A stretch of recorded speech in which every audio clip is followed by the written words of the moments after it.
Come celebrate camping adventure with Motorsportsland during our 55-year anniversary celebration. Save thousands with better-than-show pricing on all inventory. We have over 100 new RVs at used RV pricing. We've even arranged special anniversary financing rates. Check us out on social media for giveaways, flash deals, and more. Hurry in today and let Motorsportsland help you get away. Let Motorsportsland help you get away. Motorsportsland.com.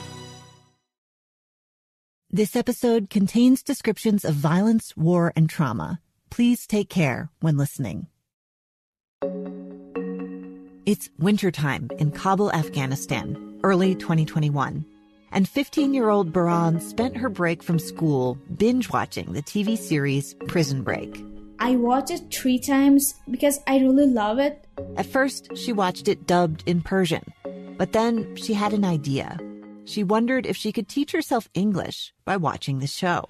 I can't help wondering what someone with your credentials is doing in a place like this. Took a wrong turn a few months back, I guess.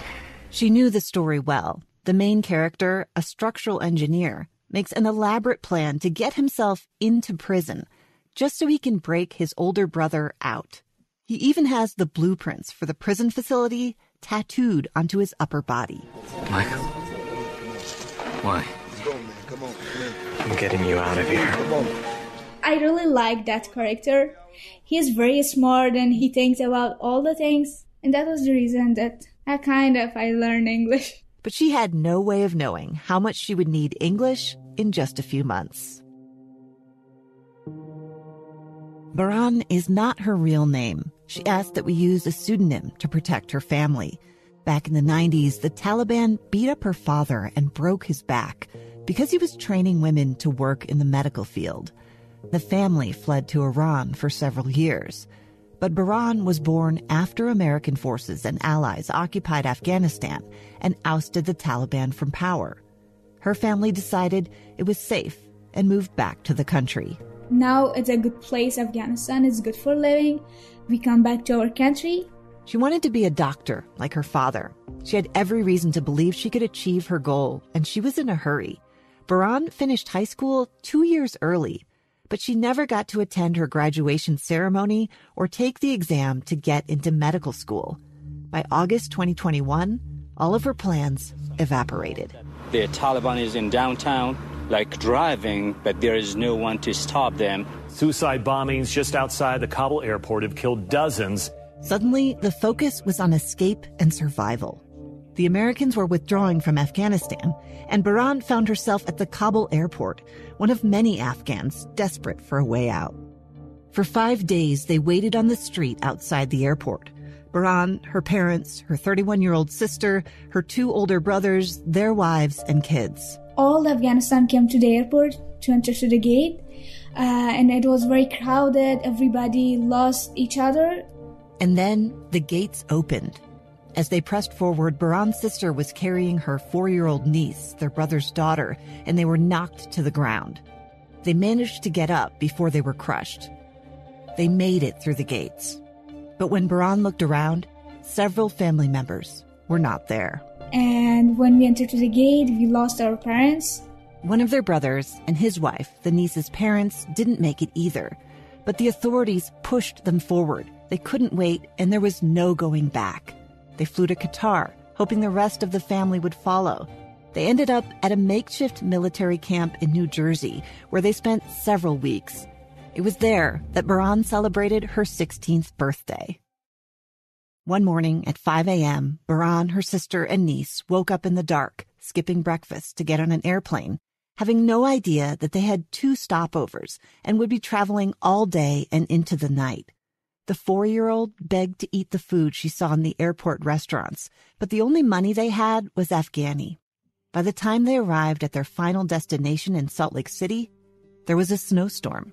The first night that we came to Utah, it was a very horrible situation. It was 1 a.m. A caseworker from a resettlement agency drove them through streets covered in snow and brought them to an apartment close to downtown. When he opened the door and when he entered to the house, it was very cold and it was a snowy weather. There was no power, no heat. And this apartment was dark, completely dark. Baran tried to recall the English she had learned from watching Prison Break. But that night, standing in the dark room, she couldn't find the words to communicate with the caseworker. Even I couldn't talk with our caseworker that how we can turn on the heat, how we can turn on the lights. Even we don't have the phone to call him that come here. They asked the caseworker to come back the next day. He said he would be back the next week. And then he left. My niece, she started crying and she said that I don't want to be in here. And then they were all crying. There was a chair with a box of household items, toiletries, and laundry soap stacked in the middle of the living room, and some food in the kitchen left by the agency. Their niece was hungry. They'd been traveling all day without a meal. Without power, they couldn't cook, so they gave her a glass of milk and some bread. As women alone, they didn't feel safe. The lock wasn't working, so they pushed a table against the door. Before they left Afghanistan, they had never spent a night without their family. They were all alone in a strange land. And my sister said, so what should we do? We want to go back to the airport and I want to sit there. At least there's a kind of people, there's a population. If we live in here with this kind of situation, I want to come back to Afghanistan. If there's a Taliban, it's okay. Just I want to go back. They were so scared, Baran's sister thought it might be better to risk living under the Taliban. At least their family would be together. News about Afghanistan once dominated the headlines. Now it's disappeared from our feeds. But this story isn't over. What will happen for Baran and her family? That will depend on people like you and me. The global forces and political choices that created this situation are beyond our individual control. But how we respond will test who we are and how we define community. On this podcast, we're going to follow people after the evacuation is over and they've arrived at their destination. Who will emerge to help these new neighbors? How are we connected to strangers from halfway across the world? And what does it mean to be part of a community? From KSL Podcasts, I'm journalist Andrea Smartin, and this is Stranger Becomes Neighbor. Episode 1, Welcome to Your New Home.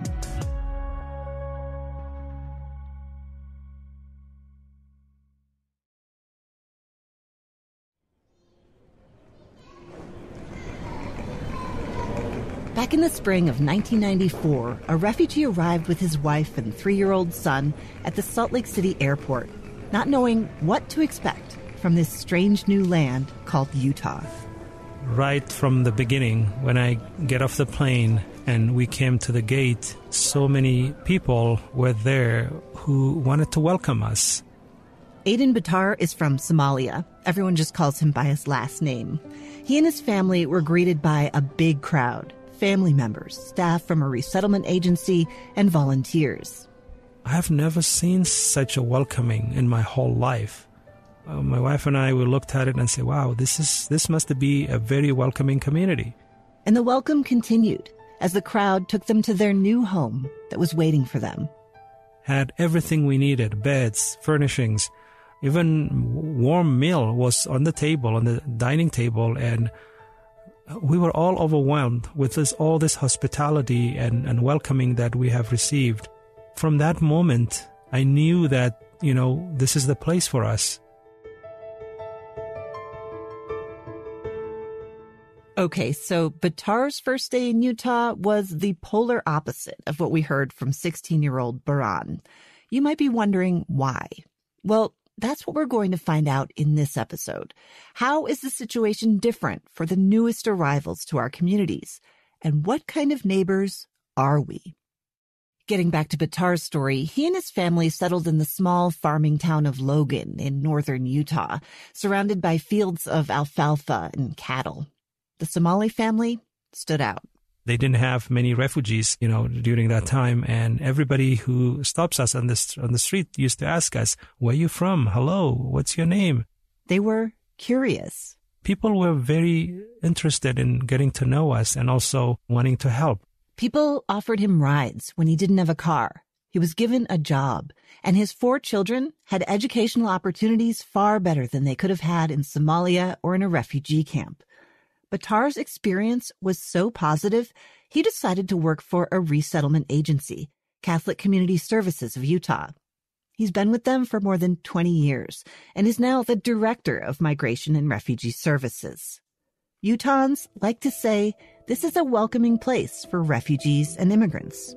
Utah has always been a hospitable community for newcomers. Salt Lake County is getting national attention for helping immigrants find resources to succeed. And it's the first county in the U.S. to get this recognition. We really just want to make sure everyone knows that they have a seat at our table here in Utah. I myself arrived as an outsider to Salt Lake more than a decade ago, though I was only moving from Boston, not a foreign country. But as someone who is not religious, I did feel like a stranger here, learning the ways of a new culture. It took me a while to understand why this red state is so interested in refugees. There are only about 3.5 million people in all of Utah, but Salt Lake City ranks in the top 15 U.S. cities for number of refugees per capita. One big factor, more than 60% of the state's population are members of the Church of Jesus Christ of Latter-day Saints. We, as members of the church, we take it seriously, the call to welcome the stranger. That's Marinda Cutler, part of an organization called Mormon Women for Ethical Government, a nonpartisan group that I should say doesn't officially represent the church. Concern about immigration policies was one of the big reasons the founders started the organization in January 2017. Marinda's role is Immigration Advocacy Manager. There's a lot of scriptures in the Bible about welcoming the stranger, and our modern church has invited us to do that too. We have that spiritual mandate that we feel the call. Beyond this spiritual mandate, members of the church identify with refugees. Governor Spencer Cox points out that a history of persecution drove them to travel west and settle on the land that we now call Utah. It's part of our history for sure. My own great-great-great-grandparents had their home burned to the ground because of religious beliefs and fled to come here to seek refuge. So given all of this, when Afghanistan was being evacuated, it's perhaps not surprising that Republican Governor Cox was one of the first to send a letter to President Biden to volunteer the state as a place for Afghans to restart their lives. For the last week, the governor tells me his office has been getting calls nonstop with Utahns wanting to help. It's why that decision to step up and offer Utah as a safe haven was a simple one. Republicans and Democrats and unaffiliateds in the state, everyone that I've talked to just has thanked us. I mean, legislators, mayors, county commissioners, citizens. It wasn't just Utah. Across the country, there was widespread support for Afghan refugees. According to an NPR Ipsos poll, 7 out of 10 Americans supported resettling Afghans who worked with the U.S. government or military. Even among Republicans and older white rural voters, people who generally tend to support hardline immigration policies. And even in these groups, we found a lot of support for Afghan resettlement. That level of support is unusual. During World War II, the U.S. turned away thousands of Europeans seeking refuge. In 1938, after the Nazis began attacking Jews, a Gallup poll asked if the U.S. should allow a larger number of Jewish exiles here. 72% of Americans said no. Even at the height of the war, President Franklin Roosevelt and other government officials essentially closed the border, arguing that refugees from an enemy state posed a serious threat to national security. At that time, resettlement was largely managed by private citizens and organizations. Government support was inconsistent and ad hoc. But after the fall of Vietnam in 1975, there were hundreds of thousands of refugees to resettle. Congress realized it needed to create standardized procedures, passing the Refugee Act of 1980, establishing the system we have now, with the federal government controlling the flow and local nonprofit agencies doing the resettlement work on the ground. But Tar of Catholic Community Services says the country has successfully resettled many refugees during global crises, over 3 million seeking asylum since 1980. You know, this is not new to us. We have seen a large number of refugees coming into our country, regardless of who is in the office, in the administration. Whether it was a Republican or Democrat in the Oval Office, the U.S. was accepting 95,000 refugees a year on average. But suddenly, Bitar says, everything changed. The United States will not be a migrant camp, and it will not be a refugee holding facility. Won't be. In 2018, President Trump set the cap on refugees at 45,000, cutting by more than half the average number allowed. The following year, it was 30,000. Then the next year, it dropped to 18,000 refugees, a historic low since the program was established after the Vietnam War. The whole program basically was shut down. Not only that, even the infrastructure of the program was, destroyed. The next year, Mr. Trump dropped the cap to 15,000. Then, when President Biden took office, those restrictions were lifted. After several years of downsizing and record low numbers, suddenly the agencies had to turn the ship around and prepare for refugees again. They started ramping up operations, training people, hiring staff. They thought they'd be ready. But we weren't expecting so sudden about the Afghan crisis. Nobody could have predicted some 80,000 Afghans would arrive all at once when the resettlement agencies were trying to recover. That's the largest number of wartime evacuees the U.S. had seen since the fall of Saigon. And they were coming during a pandemic, a severe affordable housing shortage, and a tight labor market. So I think this is a big challenge. We only had few staff left that we were operating under. And now with all this influx, we need to build our capacity back up. Utah was expecting more than 800 Afghans on top of the regular roster of refugees. Two agencies, Catholic Community Services, along with the International Rescue Committee, each with a handful of caseworkers, had to figure out how to resettle all of the new arrivals in a short time frame. And Bitar says these Afghans were not following the path of traditional refugees who would normally live in a camp for years before arriving at their destination in the U.S. Before, this crisis, we have enough time of, for example, when a family is coming to Utah, we would know ahead of time. So in that way, we prepare for their housing and everything. But with the Afghan situation, it's completely different, and everything is very quick. We get a notification a family is arriving today, and the family will be here at the airport today. You get 24 hours or less. Or less notice, sometimes a couple hours. Okay. Yeah. Okay. They're on the plane, they're on the way there, and get ready. Send your case manager out to the airport. Yeah, it is very, very stressful situation. And when the families are arriving, they need a lot of support. The welcoming crowd that Bitar received on his first day in Utah more than 25 years ago, the furnished home with a warm meal on the table, that's like a pipe dream for these new arrivals. This conversation with Bitar happened as the Afghans were just starting to arrive. In a couple months, 16-year-old Baran and her family would be arriving during a snowstorm.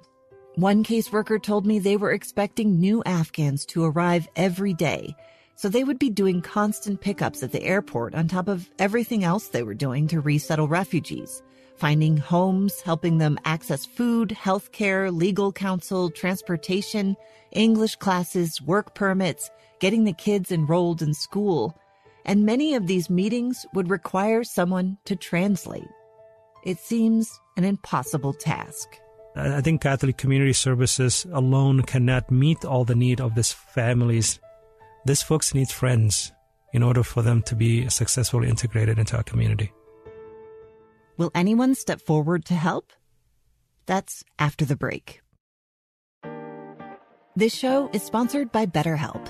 Sometimes in life, we're faced with tough choices, and the path forward isn't always clear. My first instinct is often to handle it on my own. But I've learned over and over that life goes better when you get help. Whether you're dealing with decisions around career, relationships, or anything else, therapy helps you stay connected to what you really want while you navigate life, so you can move forward with confidence. The benefits are clear. But for me, the hardest part has been taking the steps to fit therapy into my life. So it's really helpful when it's easy to access. If you're thinking of starting therapy, give BetterHelp a try. It's entirely online, designed to be convenient, flexible, and suited to your schedule. Just fill out a brief questionnaire to get matched with a licensed therapist and switch therapists anytime for no additional charge. Let therapy be your map with BetterHelp. Visit BetterHelp.com/neighbor today to get 10% off your first month. That's BetterHelp, HELP.com/neighbor.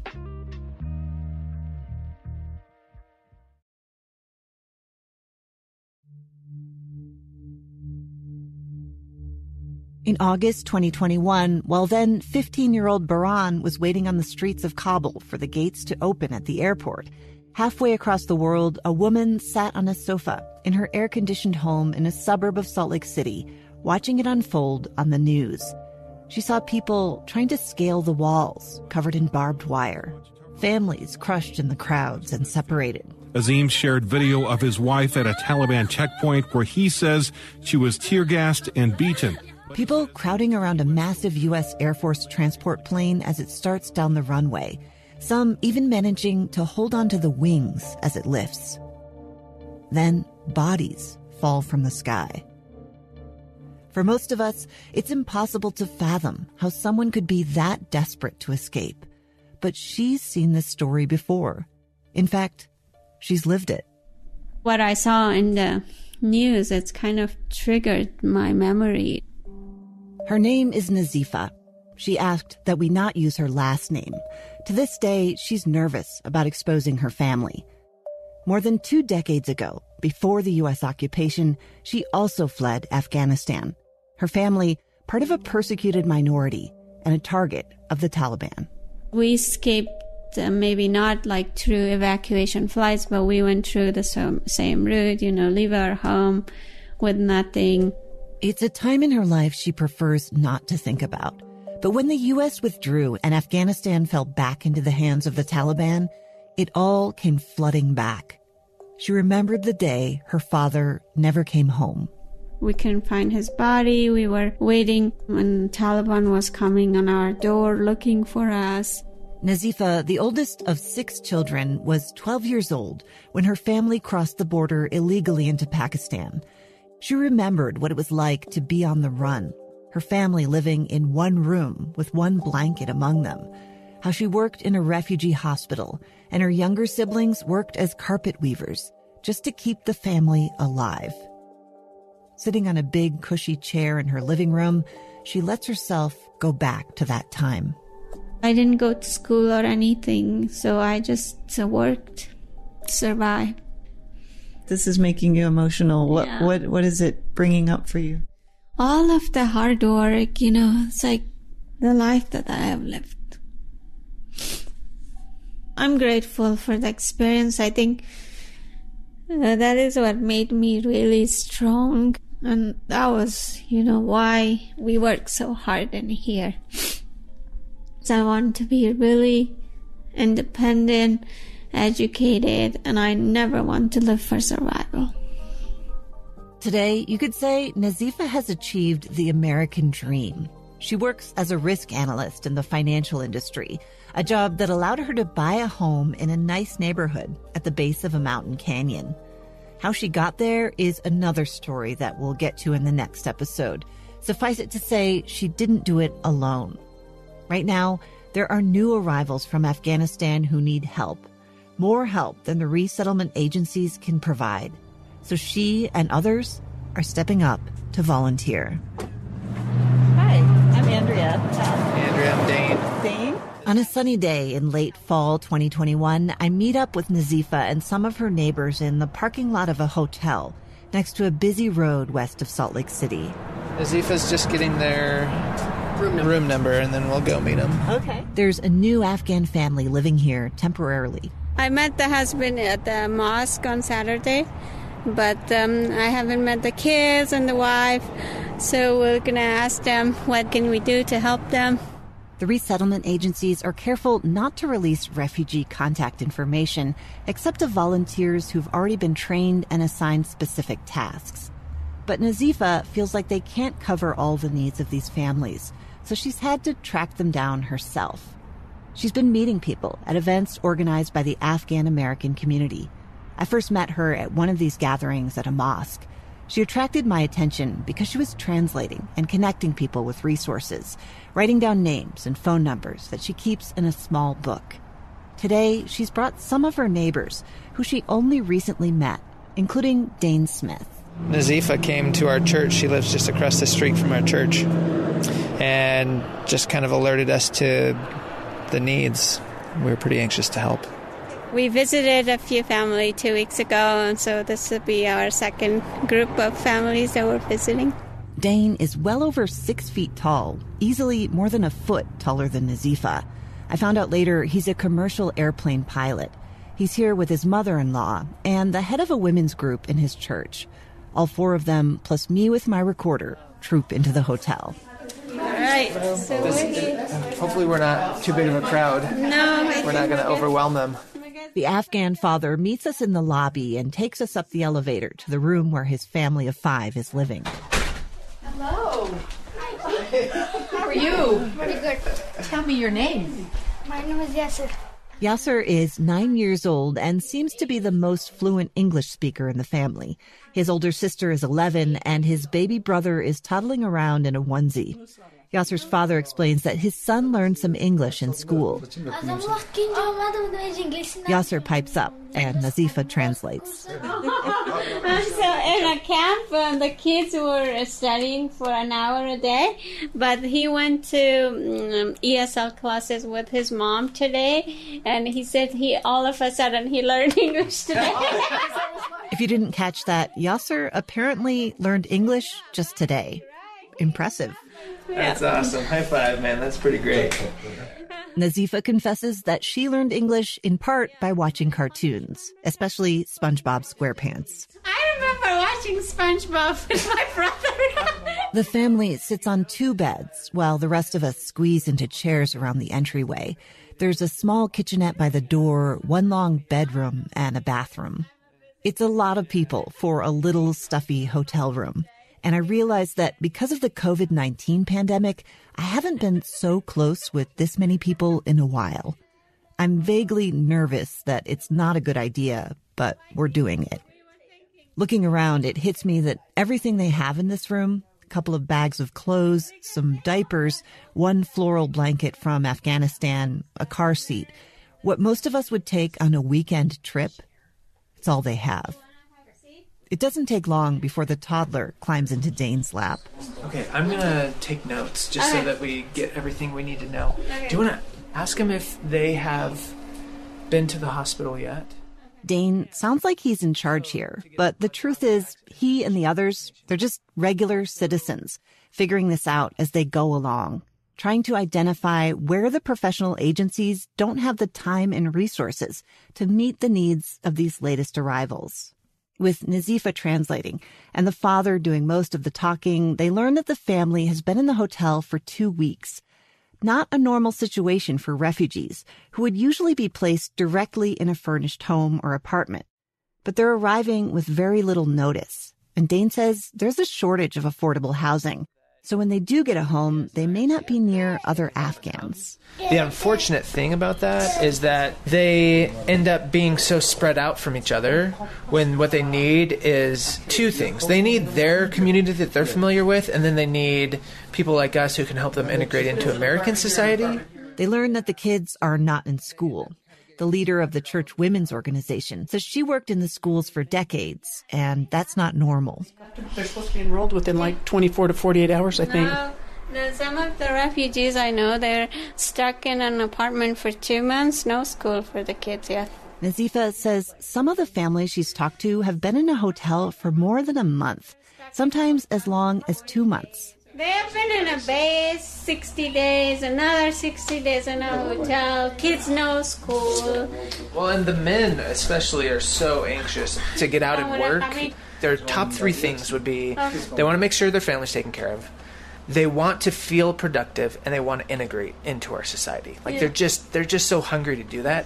Dane points out that many of the men in these families have been working with American service members for years, in some cases risking their lives to do so. Nazifa says those who worked with the U.S. military also had good salaries in Afghanistan. They're not used to asking for charity and may not be comfortable with it. So a couple things I want to do now. If they feel comfortable with it, I'd like to look in their fridge and in their cupboards at their food, see how much they have. And then I'd love to find out how they're doing on clothing, including like underwear, socks, winter clothes, shoes. Dane goes into the kitchenette, opens the fridge and cupboards. They've got some infant food. Yeah, they have quite a bit of infant food, and then they have some meat, a little bit. They have an like Instapot one day's right there. worth. Yeah. As Dane identifies what little food is in the fridge, I still can't quite wrap my mind around how you would live like this in a hotel. How do you get food and prepare it for a family of 5 when you have no way of getting around? Even just doing laundry can be a complicated ordeal.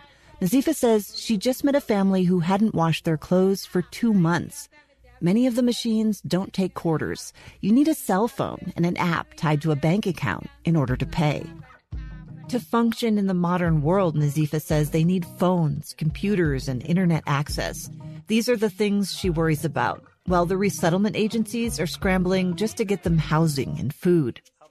After more than an hour of talking, they've determined that the family needs more food, winter clothes, laundry detergent, and a teapot. The next step is it sounds like we want to have probably a family, find a family that can sponsor them. They're thinking that a family from the church could sponsor them, take them shopping, and buy them what they need. But Dane's mother-in-law is already raising her hand to volunteer herself. Yeah. You want to? Yes. Great. Yes. As the group gets ready to leave, 9-year-old Yasser holds up a picture he's been working on in his notebook.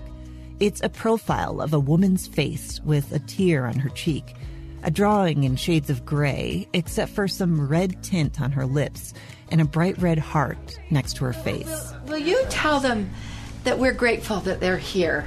We know that they have suffered a lot, and we can't make everything better, but we can make some things better, and we will become great friends.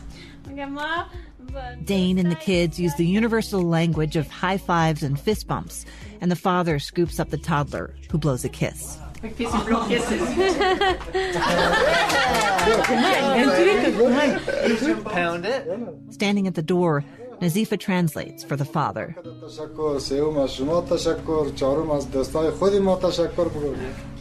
He is thankful from the president that helped them, evacuate Afghanistan, and then he also thankful from all the military bases that helped them through the process, and then thirdly, they're very thankful from all of you to visit them, and then fourthly, they're thanking me to connecting everybody. Goodbye, kids. We'll see you again, okay? Bye-bye. Bye-bye.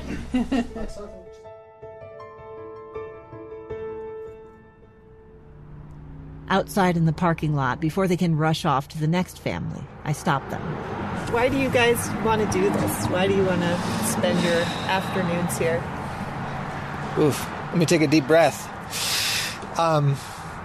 When we saw the pictures and the videos coming out of Afghanistan, we prayed to be able to help them. Dane squints into the distance, tears well up in his eyes. And this is like an answer to prayer, I think, for us. I know that there's a lot of need amongst people who already live here, but the need just seems so acute with those coming out of Afghanistan. And I think also we know that they served alongside our military men and women. And just knowing that there's a need present kind of makes us want to run to them. And you found your opening through Nazifa. Yeah. And she lived in our neighborhood. Little did we know. What a blessing. Yep. You never know who your neighbor next door is. Yeah, really. As they drive off to meet another family located about 20 minutes away, I think about how unlikely this whole situation is, how easy it would be for it not to happen. It took Nazifa, a former refugee who speaks the language, to track down this Afghan family, then visit the church in her neighborhood to get help. And there are hundreds more Afghans coming. like 16-year-old Baran, who arrived in the middle of a snowstorm to a cold, dark apartment, separated from family and without a friend. Even you couldn't say, hey, goodbye, or even without anything, just go. Go in a place that you don't have family, you don't know one, you can speak, different culture, everything is different. Baran thinks about her father left in Afghanistan and the way he lives his life. My father is actually so kind. I don't know why, but he is so kind. In Afghanistan, he said that every time, he said, you have to help your neighbors, everybody in our street, everybody that you meet, you have to help them. For example, if we cook something in our house, and he said that, don't keep it for ourselves. Go and get it to other people and help other people. Baran's father told her, maybe one day when you're struggling, someone will do that for you. You have to help others. One day, Allah send you someone to help you in a bad kind of situation.